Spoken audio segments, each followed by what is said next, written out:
For your team. Okay, we're going to move into strategic plans.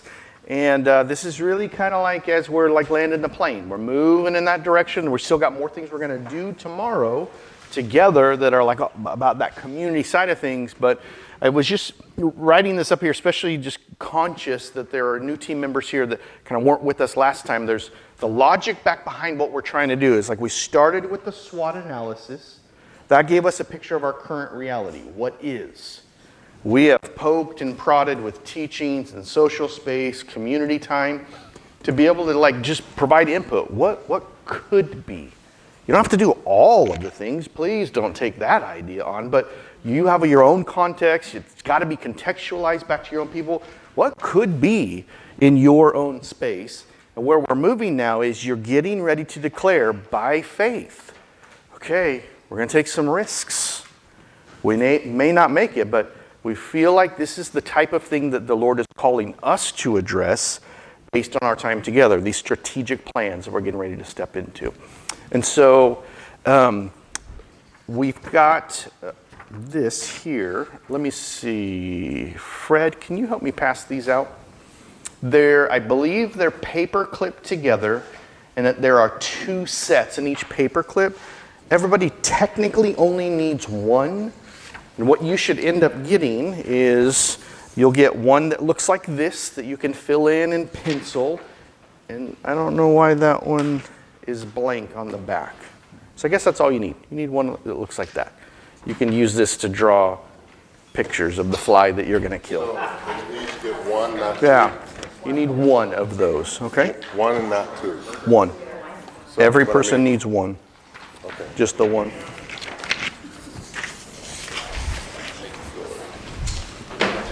You betcha.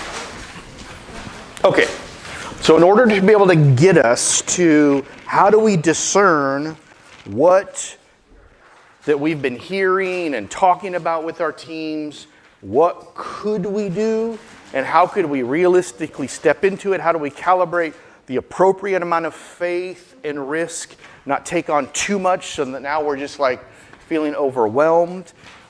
What we really find that is really helpful, this is why there's the blank page. You can use the back of it. It gives you a spot to think through, just like in Doodle.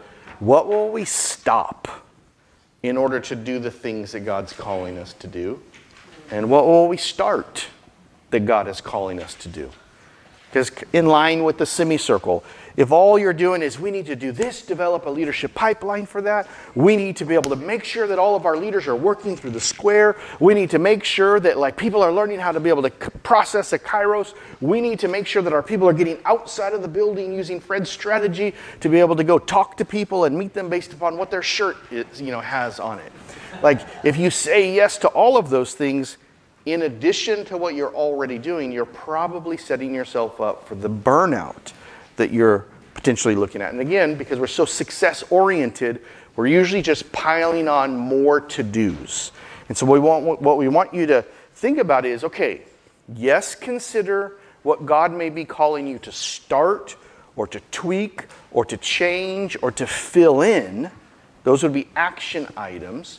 But what will you stop in order to free up the space or time or energy needed to be able to make these objectives happen?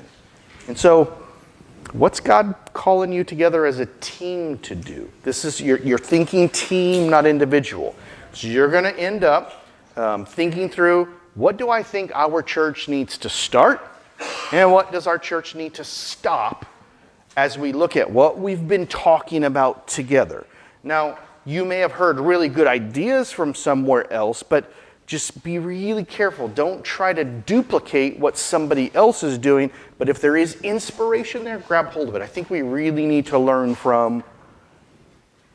So what are you going to stop? What are you going to start in just a little bit? You're going to go from individually thinking about it to talking about it as a team, and you're going to develop a team stop-start list, because you're going to listen to the leaders that you brought with you. Senior leader's going to go last. Wow, I wouldn't have even thought about putting that on our start list.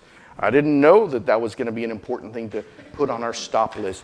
You're going to synthesize and create one. Okay, here's what we're believing God's saying start, and what God is saying to stop doing. Okay? Similar process, work through individually first. We'll take, I don't know if I've got a time frame on here, but I've got this, like inspiration. We were talking 5 years out. Cheryl was talking about 5 by 5? Yeah. So it's 2029. You're seeing numerous catalytic leaders developed through your family on mission. You're healthy and growing as a disciple. You're enjoying rich and deep relationships. You've raised up and you've sent out numerous leaders into every sector of society. You have systems, pipelines in play to continue that process and to sustain it. City leaders are looking to you and your church family to support them in the challenges they face. They're inviting you to the table. Your family is thriving in ministry, and you all have incredible hope for the future. If that were the end game that we're aiming for 5 years from now, and your church was going to move from what currently is into what could be, what will you need to start in order to be able to move in that direction?